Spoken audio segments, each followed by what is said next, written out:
নমস্কাৰ বন্ধুসকল, মোৰ অন্য এটা ভিডিঅ'লৈ আপোনালোকক স্বাগতম জনাইছোঁ। বন্ধুসকল, আজি আমি আলোচনা কৰিম অসম পুলিচৰ ওপৰত। যিহেতু অসম পুলিচৰ আপোনালোকৰ ফিজিকেল আহিবলৈ গৈছে আৰু বেছি দিন আপোনালোকৰ হাতত নাই, খুব কম দিন সময় আছে। ক'বলৈ গ'লে কেইটামান ঘণ্টাহে আপোনালোকৰ হাতত আছে।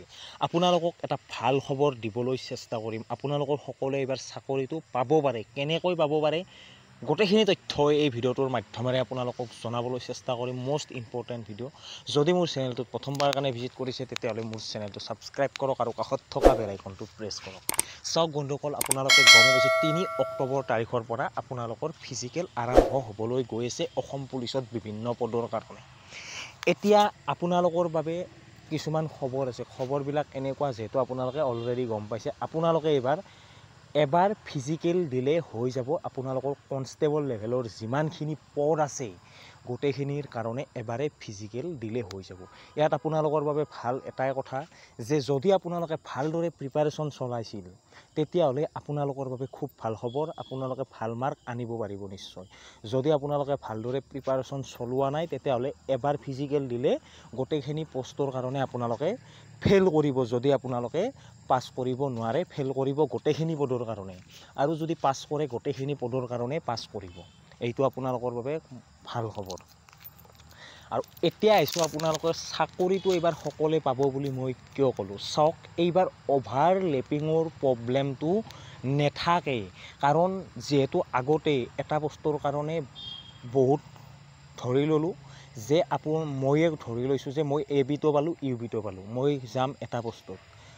সেইটো ছিষ্টেম এইবাৰ নাই। এইবাৰ আপোনালোকে চইচ কৰিব লাগিব যে আপোনালোকে ফিজিকেলৰ পাছ কৰাৰ পিছত চইচ কৰিব লাগিব যে আপুনি AB ফাৰ্ষ্ট প্ৰিফাৰেঞ্চ দিবনে UB ফাৰ্ষ্ট প্ৰিফাৰেঞ্চ দিব। আপোনালোকে ফাৰ্ষ্টতে গৈ চইচ কৰিব লাগিব ফিজিকেল শেষ হোৱাৰ পিছত। সেই হিচাপতে আপোনালোকৰ যিটো পষ্টৰ কাৰণে কাট অফ মাৰ্ক মিলি যায় সেইটো পষ্টৰ কাৰণে আপোনালোকক ৰিটাৰ্ণ এক্সাম মাতিব বা আপুনি সেইটো পষ্টতহে চাকৰি পাব। মানে এইবাৰ এজন কেণ্ডিডেটে এটা পষ্টতে চাকৰি পাব। আগতে এজন কেণ্ডিডেটে 3-4টা পষ্টত চাকৰি পাইছিল আৰু এটা পষ্টত চাকৰি কৰে 3টা পষ্ট খালী ৰৈ যায়। সেনেকৈ বহুত ল'ৰা ছোৱালীৰ সপোন ধ্বংস হৈ গৈছিল। কিন্তু এইবাৰ আপোনালোকে এটা লক্ষ্য কৰিব, যিমান পদ আছে সিমান পদে এইবাৰ ফিল আপ হ'বলৈ গৈ আছে অসম পুলিচত।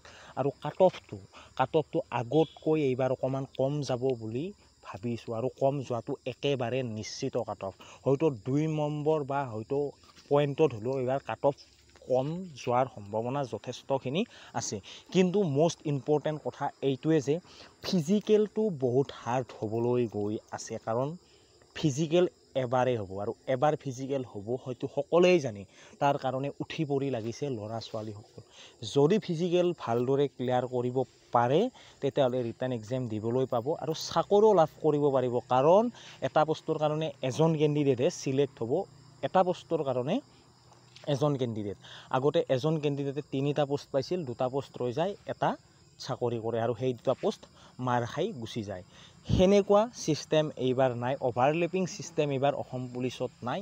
ভালদৰে প্ৰিপাৰেশ্যন চলাইছে আপোনালোকে, ভালদৰে ফিজিকেলটো দিয়ক। মই প্ৰতিবাৰতে কৈছিলোঁ যে ফিজিকেলৰ কাৰণে ভালদৰে প্ৰিপাৰেশ্যন চলাওক। এইবাৰ বহুত হাৰ্ড হ'বলৈ গৈ আছে ফিজিকেল, বহুত হাৰ্ড হ'বলৈ গৈ আছে। এইবাৰ বেলেগ হ'বলৈ গৈ আছে। মই ভিডিঅ'ত জনাইছিলোঁ আৰু আপোনালোকে গম পালে যে এইবাৰ অকণমান বেলেগ হ'বলৈ গৈ আছে অসম পুলিচত। SSC GDৰ নিচিনা হ'বলৈ গৈ আছে ছিষ্টেমটো।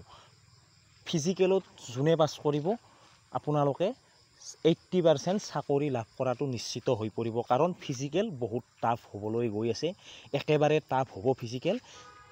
কেনেকুৱা টাফ, যদি আপোনালোকে ভাল মাৰ্ক নাপায়, ধৰি ল'লোঁ 3টা ইভেণ্ট আছে, 2টা ইভেণ্টত যদি এক্সিলেণ্ট মাৰ্ক আনিব নোৱাৰে, নাম অহাৰ চান্স একেবাৰে নাথাকে বুলিয়ে ক'ব লাগিব।